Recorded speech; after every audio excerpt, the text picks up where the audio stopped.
Alright, let's talk about hate views. Hate viewing for the uninitiated is when one views a video, reads an article, or consumes any kind of media knowing full well it will lead to anger. The types of media in question typically have inflammatory titles and thumbnails, something that will goad the viewer into watching out of either curiosity or some misguided sense of devotion to the subject.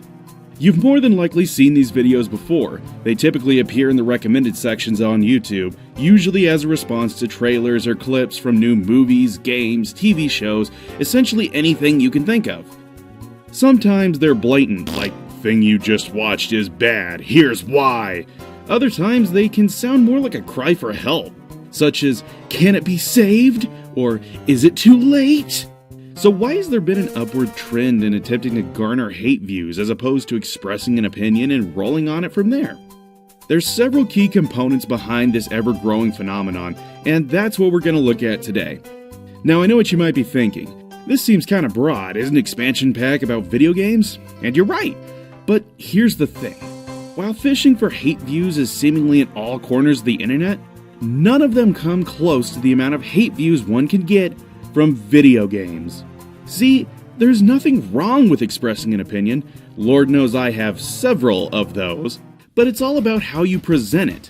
To be frank, YouTube is quite literally controlled by numbers, rather than curated by people.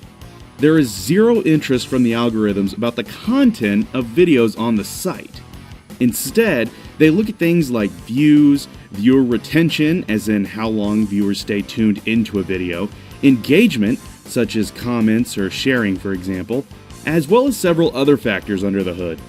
This leads to one of the biggest reasons that tubers are gunning for hate views. There was a point in time that making some money on YouTube was fairly straightforward.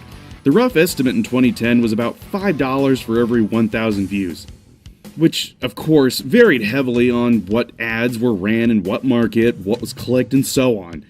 There seems to be a misconception that YouTube has always made a ton of profit, but the truth is, it's always lost Google and their parent company Alphabet Incorporated a significant amount of money.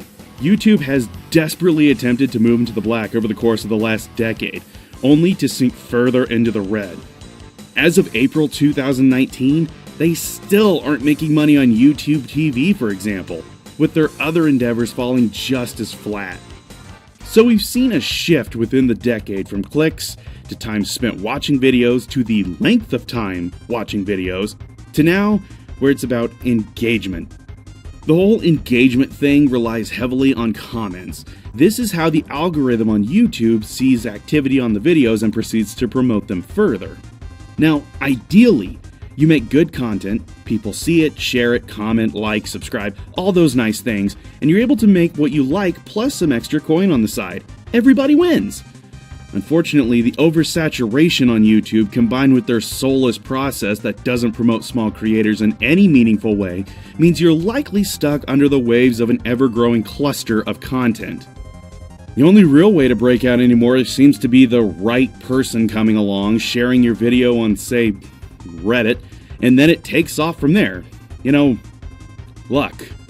Some folks don't want to rely on luck or just want to see raw numbers, so instead, they game the system to the top. And that's where the hate views come in. If you make a video about, say, Sonic Mania, for instance, alright? See, I like this game a lot. I did a review for it, and that's what it's called. Sonic Mania Neo Reviews. In theory, this should lead other people who are looking or watching reviews for Sonic games, specifically Mania, to find my video and give it a watch. The quick way around this, and to almost guarantee clicks, is to instead put something a bit more rude, like we mentioned earlier. Now, you and I can both probably assert that, the game doesn't suck, but they're welcome to think so and move on. But it's the folks who don't just know, they believe, they have faith that it doesn't suck, that they're going to click. And that's where the cycle starts, with a click. They watch a video that makes the viewer angry, regardless if the content creator means anything that they say. That's step one of engagement, the view. Next, the viewer wants to refute what was said, so they type a comment, either a nice, long, angry, detailed one, or a short, derogatory one that insults the creator. Now, more often than not, that viewer is still going to be heated because, let's face it, if you want to actually comment on a YouTube video in anger, you're probably pretty mad. So they take it to Twitter or a Discord channel, further exposing the video to other individuals who are probably like-minded. And so the cycle continues, with more views, more angry comments that divulge into arguing against some folks who actually agree, either ironically or not, with the original video's content, fighting in the comments section, leading to more engagement and further exposure from the algorithm, until we reach a point where you can't watch a trailer for the new Pokemon without getting these crammed down your throat.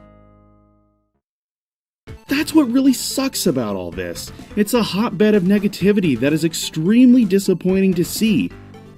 And we're all living it. You'd be hard-pressed to enjoy much of anything on YouTube without their own systems attempting to expose you to something negative. So what can be done about it? Honestly, nothing. The fact is, it'd take one of two things. A conscious effort from all involved to stop watching videos that they know will make them angry, which, let's face it, that's impossible.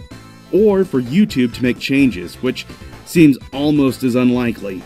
But to give some credit where credit is due, YouTube has been attempting to make changes in how videos are recommended, after pressure from advertisements upon seeing that their ads were appearing in front of videos way worse than what we've described today. The issue there is that naturally some good content is getting hit instead, and all the while small creators continue to stay buried. While the algorithm is likely to change sooner than later, the fact is, YouTube recommended videos are a mess, and the manipulation behind them right now feels completely unavoidable. And, unfortunately, you're probably going to get something in your face you really don't want to see in the next 20 seconds. And for that, I'm sorry.